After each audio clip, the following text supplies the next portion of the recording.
ਅੱਲਾ ਦੀ ਜ਼ਾਤ ਨੇ ਬੜਾ ਸੋਹਣਾ ਨਿਜ਼ਾਮ 6 ਬੇਟੀਆਂ ਪਾਲੀਆਂ ਨੇ ਇਹਨਾਂ ਦੀ ਕਮਾਈ ਨਾਲ, 3 ਬੇਟੇ ਪਾਲੇ ਨੇ। ਜ਼ਬਰਦਸਤ, ਮਕਾਨ ਬਣਾਇਆ ਬਿਹਤਰੀਨ ਉਹਨਾਂ ਦੀ ਰਿਹਾਇਸ਼। ਸਹੀ ਹੈ। ਅੱਗੋਂ ਜਾਨਵਰ ਮੇਰੇ ਕੋਲੇ 30 ਤੋਂ 35 ਹੈ। ਇਹ ਸਿਰਫ ਮੈਂ 2 ਮੱਝਾਂ ਮੁੱਲ ਲਈਆਂ, ਇੱਕ ਗਾਈ ਲਈ। ਉਹਦੇ ਤੋਂ ਬਾਅਦ ਉਹਨਾਂ ਦੀ ਪੈਦਾਇਸ਼ ਹੈ, ਉਹਨਾਂ ਦਾ ਕੰਮ ਸਭ ਤੋਂ 1 ਨੰਬਰ ਹੈ ਜੀ। ਅੱਛਾ, ਹਾਂਜੀ, ਮੁਲਾਜ਼ਮ ਸਵੇਰ ਤੋਂ ਲੈ ਕੇ ਸ਼ਾਮ ਤੱਕ ਡਿਊਟੀ ਕਰੇਗਾ ਜਨਾਬ, ਉਹਦੀ 25,000 ਰੁਪਏ ਤਨਖਾਹ ਹੋਏਗੀ। ਮੈਂ ਇਹਨਾਂ ਦੀ ਡਿਊਟੀ ਕਰਨਾ। ਇਹ 6 ਮੱਝਾਂ ਨੇ ਮੇਰੇ ਕੋਲ, ਦੁੱਧ ਦੇਣ ਵਾਲੀਆਂ 2 ਗਾਈਆਂ ਨੇ। 80,000 ਰੁਪਏ ਮਹੀਨੇ ਦਾ ਮੈਂ ਲੈਣਾ ਇਹਨਾਂ ਨੂੰ।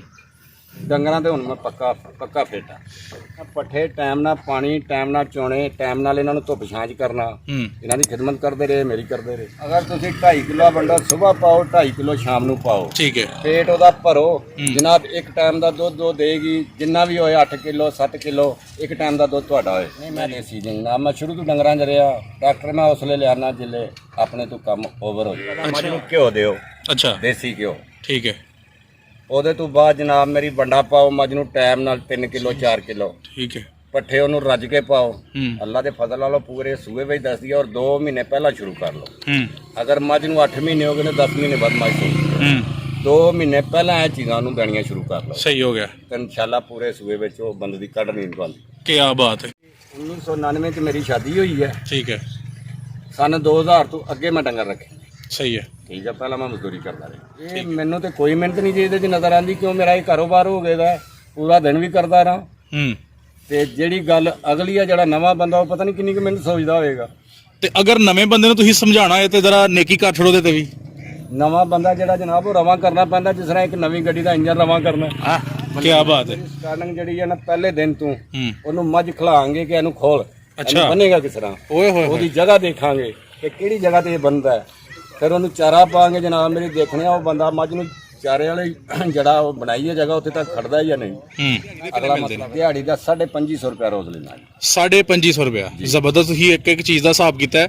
2550 ਤੋਂ ਇਹਨਾਂ ਤੇ ਕਿੰਨੇ ਲਾਉਂਦੇ ਹੋ? ਇਹਨਾਂ ਤੇ ਜਨਾਬ ਮੇਰੀ ਇਸ ਟਾਈਮ ਜਿਹੜਾ ਵਕਤ ਜਾ ਰਿਹਾ ਨਾ, ਹੁਣ ਚੇਤਰ ਦਾ ਮਹੀਨਾ ਜੀ, ਪੱਠੇ ਮੇਰੇ ਕੋਲ ਆਪਣੇ ਬੜੇ ਨੇ, ਮਾਸ਼ਾਅੱਲਾ। ਸਿਰਫ 600 ਰੁਪਏ ਖਰਚਾ ਕਰਨਾ।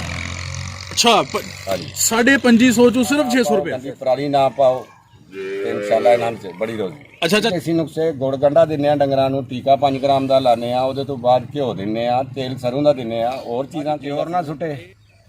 ਇਹ ਜਿਸਮ ਦੇ ਮੁਤਾਬਕ ਹੁੰਦਾ। ਕੋਈ ਮੱਝ ਗਰਮੀ ਵਾਲੀ ਹੁੰਦੀ ਹੈ, ਕੋਈ ਬਾਈ ਵਾਲੀ ਹੁੰਦੀ ਹੈ, ਕੋਈ ਅੰਦਰੋਂ ਠੰਡੀ ਹੁੰਦੀ ਹੈ। ਬਿਲਕੁਲ ਸਹੀ ਕਹਿ ਰਹੇ ਹੋ। ਅੱਛਾ, ਅਸੀਂ ਮੋਖਰ ਵਾਲੇ ਜਾਨਵਰਾਂ ਨੂੰ ਖੋਲ ਕੇ ਉਹ ਗਰਮ ਰੇਤ ਵਿੱਚ ਕੋਈ ਘੰਟਾ 2 ਘੰਟਾ ਫੇਰਨੇ ਆ। ਅੱਛਾ, ਤੇ ਉਹ ਪੈਰ ਉਹਨਾਂ ਦੇ ਪੱਕਣੇ ਸ਼ੁਰੂ ਹੋ ਜਾਂਦੇ। ਇਹ ਨਹੀਂ ਰੇਤ ਦੇ ਨਾਲ ਵੀ ਲਾ ਅਸੀਂ ਜਨਾਬ ਮੇਰੀ ਡਾਕਟਰ ਤੇ ਦਿੰਦਾ ਜੀ ਅੰਗਰੇਜ਼ੀ ਦਵਾਈ ਉੱਥੋਂ ਮੁੱਲ। ਅੱਛਾ, ਤੇ ਮੈਂ ਹੁੱਕੇ ਦਾ ਪਾਣੀ ਦਿੰਨਾ ਜੀ। ਹੁੱਕੇ ਦੇ ਪਾਣੀ ਨਾਲ ਕੀੜੇ ਮਰ ਜਾਂਦੇ ਨੇ। ਖਤਮ ਹੋ ਕੇ ਅਸੀਂ ਇੱਟਾਂ ਦੇ ਬੰਨਣੇ ਆ ਇਹਨਾਂ ਨੂੰ। ਇਹਨਾਂ ਦੇ ਗੋਡਿਆਂ ਦੇ ਦਰਦ ਹੋ ਜਾਂਦੀ ਹੈ। ਬਿਲਕੁਲ ਸਹੀ ਕਹਿ ਰਹੇ ਹੋ। ਇਹ ਤਕਲੀਫ ਹੁੰਦੀ ਹੈ ਇਹਨਾਂ ਨੂੰ। ਇੱਟਾਂ ਜਿਉਂ ਹੁਣ ਗਰਮੀ ਦਾ ਮੌਸਮ ਆਣਾ, ਥੱਲੋਂ ਇੱਟ ਤਪਣੀ ਸ਼ੁਰੂ ਹੋ ਜਾਣੀ ਹੈ। ਕੱਚੀ ਜਗ੍ਹਾ ਤੇ ਬੰਨੋਗੇ ਜਾਨਵਰ ਖੁਸ਼ ਰਹੇਗਾ। ਟਾਈਮ ਦੇ ਪੱਠੇ ਪਾਓ, ਇਨਸ਼ਾਅੱਲਾ ਜਾਨਵਰ ਬੰਦੇ ਨੂੰ ਭੁੱਖਿਆ ਨਹੀਂ ਰਹਿੰਦਾ। ਘਾਟਾ ਕੋਈ ਨਹੀਂ ਇਸ ਕੰਮ 'ਚ। ਜ਼ਿੰਦਾਬਾਦ। ਬਹੁਤ ਸ਼ੁਕਰੀਆ ਜੀ ਚਾਚੂ ਜੀ, ਤੁਸੀਂ ਬੜੀ ਅਹਿਮ ਗੁਫ਼ਤਗੂ ਕੀਤੀ ਹੈ। ਜਜ਼ਾਕੱਲਾ। ਅਸਲਾਮ ਵਾਲੇਕੁਮ। ਵਾਲੇਕੁਮ ਅਸਲਾਮ ਵਰਹਿਮਤੁல்லாਹ।